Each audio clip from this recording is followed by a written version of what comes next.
পৃথিবীতে যা কিছু সৃষ্টি সবই সুন্দর, শুধু তা অবলোকন করার জন্য সুন্দর মানসিকতা থাকতে হবে।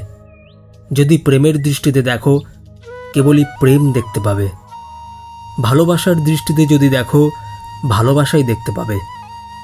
সুন্দরের দৃষ্টিতে যদি দেখো, সব কিছুই সুন্দর দেখতে পাবে। ভালো লাগার দৃষ্টিতে যদি দেখো, সব কিছুই ভালো লাগবে। হিংসাত্মক দৃষ্টিতে যদি দেখো, তবে হিংসা দেখতে পাবে। লোভ লালসার দৃষ্টিতে যদি দেখো, তবে কেবলই লালসাই দেখতে পাবে। খারাপ দৃষ্টিতে যদি দেখো, সব কিছুই খারাপ লাগবে। চোখের আর দোষ কি বলো? যার দৃষ্টিভঙ্গি যেরকম হবে, সে সেরকমটাই দেখতে পায়, তাই না?